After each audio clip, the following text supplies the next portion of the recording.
Hello, I'm the admin of Complable, soon to be at complable.com when the website is up and running, and I've seen a lot of very interesting concepts in Patrick Vieira's Crystal Palace. It's presumed to have failed at Nice, but it looks like he's gotten a set of better players, and he plays a very interesting 4-3-3, very tactically strong, a lot of dynamism with basic positional play, and his team seems to play nice stuff. He's overhauled the squad with technical footballers, and we're about to see some match footage that'll tell you more about the team. But that's what you want from your centre backs, especially in this kind of system. You've got Miljevic, Konate, primarily played at defensive midfield this season. Miljevic has been asked to play on a half turn, which isn't his natural game. He's been okay with it, but then obviously not going to play like that against teams with insane fitness like Chelsea, Man City, Liverpool. And Liam Gallagher and James McArthur have both been used as number 8s that are allowed to break forward, attack the space in the box, especially Gallagher, who's usually leading the press from central midfield. Even sometimes Kouyaté, as you'll see against Man City situationally, he pushes up to make the 4-4-2 block on the last line because McArthur is 34 and doesn't have those kind of legs. Gallagher's also capable in wide areas. He can attack space from deep and he can cross from the half space. So he sometimes runs outside Ayew, who counterbalances that with a movement inside, and Ward will sometimes push forward on the overlap or play inverted to allow to free Gallagher up. So you have those positional rotations, not with a very strict positional play, but they are there. And Tyrick Mitchell is always attacking that side like a left winger, sometimes playing more deeper, the fullbacks, in the 5-4-1 against better teams, and Edouard is meant to be that dropping 4-3-3 centre forward, technically gifted and allows the wide players to attack inside. And against Man City they did that to free up Wilfried Zaha. He played centre forward and Edouard played left wing with Ayew right wing, so that when Zaha ran the channels he faced the centre backs 1v1.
Now, I don't know if they've done this again this season, but every single coach that tries to overhaul a team style concedes goals like this. It happens. It's just part of the way they play. They haven't got the concentration levels to be playing like that over 90 minutes because they're not used to it, but it'll come. They're used to defending all game. Love a bit of this from Tyrick Mitchell. No diving in, patience, waits for his teammate support, doesn't give away a silly free kick and an opportunity for Leicester to hit the ball in from a dangerous area. Exactly what you want. Controlled aggression.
I did get time for this goal, and this is Joachim Andersen's switch of play. It gives Mitchell a 1v1 and he's superior to the Leicester player, and he gets the ball in the box and his technique prevails.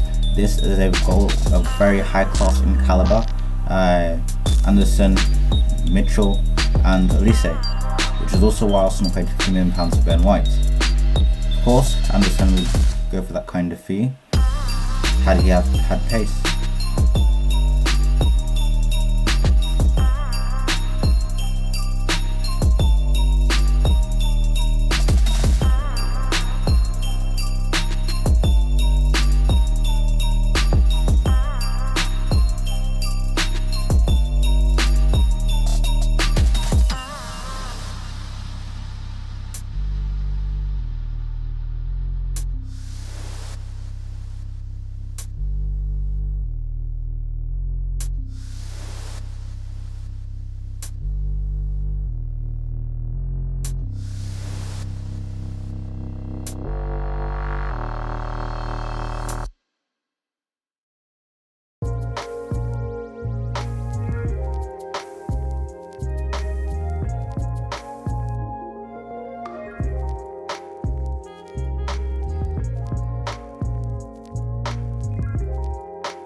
Now, this is one of my favorite moments of the game from a Palace point of view. These are the managerial secrets that elite defensive coaches, especially coaches that understand angles and spaces very well, use.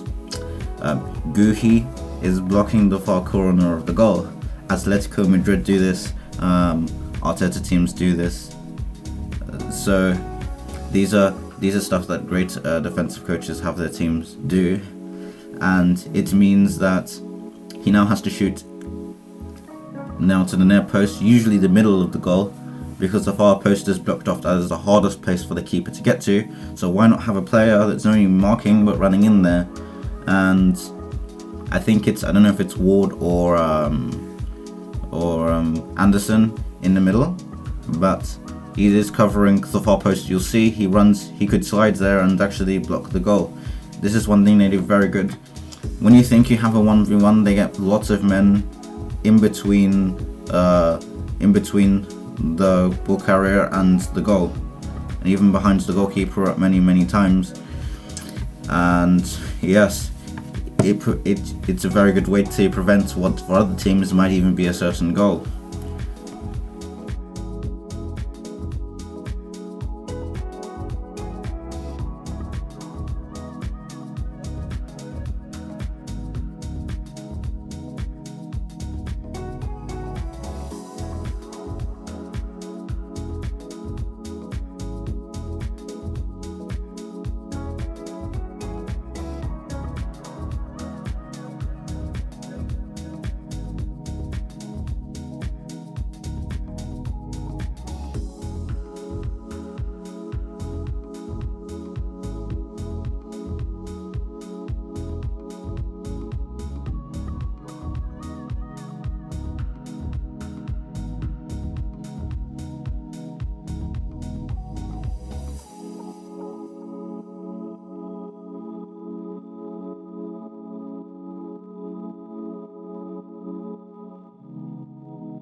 Now I've made a list of potential signings in the ethos of their current squad profile.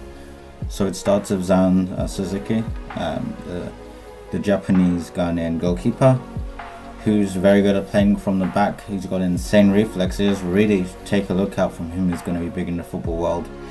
Part of the next generation of black footballers, inspired by guys like Onana and Mendy. Centre back, I think they should get Tosan Adarabioye. He is 6'5". He's ginormous. He's played in a ball playing system for Fulham. He's athletic. He's experienced in British football at the Premier League and Championship level. He's hardened. It's a very rare opportunity, and I'll be surprised. I'm surprised that a big club didn't take him this summer. In honesty, if you look at what he offers, I mean, Manchester United or something could do with him. He's very much big club material of that size. and that experience in that particular kind of system. Scott Parker being a positional play coach, Amadou Diawara for defensive midfield. Because Kouyate's contract is running out, it runs out to 2022 in the summer, much like Tompkins does at centre back. He is very good at playing from the turn. I have no idea why he's been playing at Roma. He cost 25 million. I think he was a very expensive defensive midfielder. He is very competent at the highest level of the Champions League, technically, tactically, physically, against Real Madrid and Maurizio Sarri. I remember much better than Jorginho at that level. You could tell who was really shown up. The next player I want to talk about is Tom Davies, who's at Everton. He's actually been one of the best big game midfielders in the Premier League in the past 5 years. They've bought some foreigners who aren't quite genuinely aren't as good as him, especially players like Allen. He's at least as good as Doucouré. Now this sounds like a strange one, but if you do remember Tom Davies against big teams in the past couple of years, you'll understand. It's not just about his pressing energy and work rate, but he's very tactically strong, good at closing down, good at making safe passes and keeping things ticking. He's a very, very intelligent footballer, and if you look at the type of midfielders England's lack, I mean, Calvin Phillips gets caps. He's a much better player than Calvin Phillips. And it's not just the hair, but he's a very similar player to Gallagher in terms of the dynamism and movement, and I always feel like he could do a job pushed up, and that a 4-3-3 would actually suit him more. The last player I wanted to talk about was Sulemana, the Stade Rennes winger. He needs a lot of coaching at the moment, but he's a next breakout star on the wings. Kind of reminds me of Mane and Cristiano Ronaldo. The way he shoots with both feet with minimal backlift. He's very good on his weak peg. He's electric pace, a very good 1v1 and attacking space and making runs in behind. In this kind of system, if you have Michael Olise, Zaha, these kind of guys around him, you'll actually have no problem getting him to score goals. He doesn't need to be fully developed. In this kind of system, he will take the burden of being an outlet, making runs and scoring goals, which will suit him at this stage of his development in the Premier League.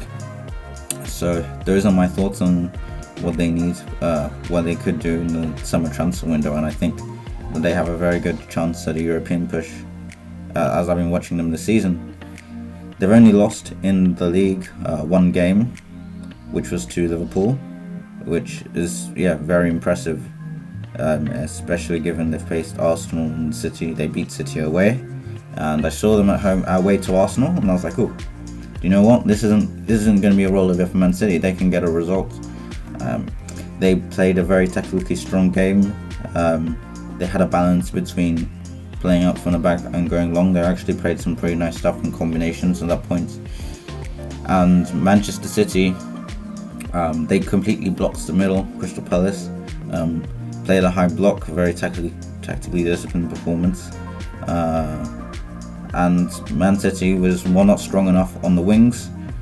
And Crystal Palace, whenever they get forwards, they felt like they had a very good chance of breaking through the Man City defensive line, and that's what happened. So Man City were not defensively stable enough relative to what they were creating, and the game was over within the start of the second half when Laporte got sent off. Now, they mentioned a statistic during the game about how Palace had conceded a lot of set pieces, maybe the most in the league by that time.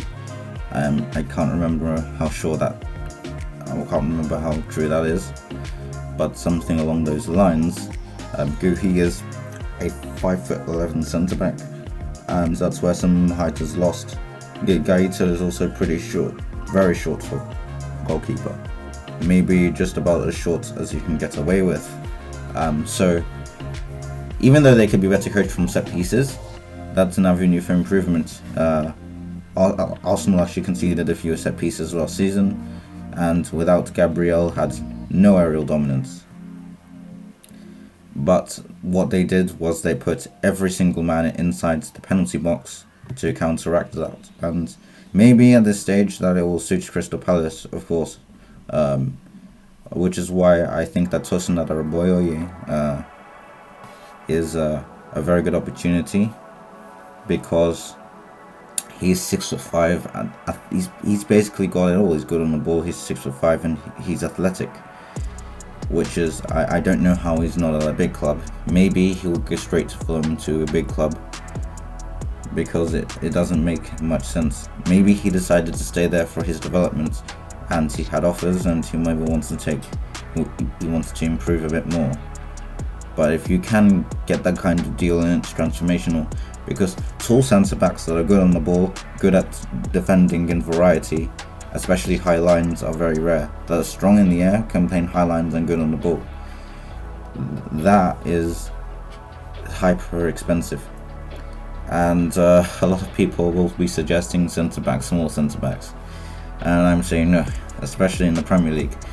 If you face Brighton, you're going to be facing 6'6" Dan Burn. You're going to be facing 6 foot. The other two centre backs are 6'4", which is ridiculous, right? You're going to be facing giants. You've got Maguire, Man United, Varane, McTominay. These guys are all 6'4" plus. This is the Premier League. These are really underappreciated things, and there is a reason why short defenders don't tend to make it in the Premier League the same way that tall defenders do. The wind speed in England is very, very high, so there are a lot more loose balls. It's harder to get the ball under control, and it's more about physical duels. The players are physically super powerful, and you will need to know how to conserve energy. To do this, long legs are really a requirement. It allows you to cover ground, win aerial duels while using less energy, because there is a thing called neural drive, and your actual mind-muscle connection, your nervous system. Players who are shorter, who are playing this kind of high-intensity style, will generally be more prone to injury, because all players are pushed to the limits over a Premier League season. You know, mid-season, half the players in the league are playing with low-grade muscle tears, and nobody, well, this is known in football, but nobody actually seems to realise this, that you will be physically pushed to your limits. You will need to be playing with low amounts of energy sometimes, and this is really, really important. If you like this video, I would please ask you to like, comment, and subscribe, and I can finally understand why people use scripts after this debut. It definitely would have made this video much easier to structure, and that is my avenue of future improvements. But I hope that you've seen some insight that you normally wouldn't, well, you definitely have, because I'm doing this because I think that the content on YouTube isn't actually that good, and by the end of it, my production quality will be much higher than this, and I'll show you a lot more analysis and a lot more detail in my videos. This is very early in the season, and as I say this, they've just drawn 3-3 against Burnley, which is an interesting game. They conceded a couple of aerial balls and set pieces against Burnley, who are a very direct team. Put in the comments which coaches you'd like me to analyze next, because I actually look at the coaching. I watch games properly. I look at how teams are coached, and I look at the very fine details in the game. So please like, comment, and subscribe, and I'll be with you very shortly for another video.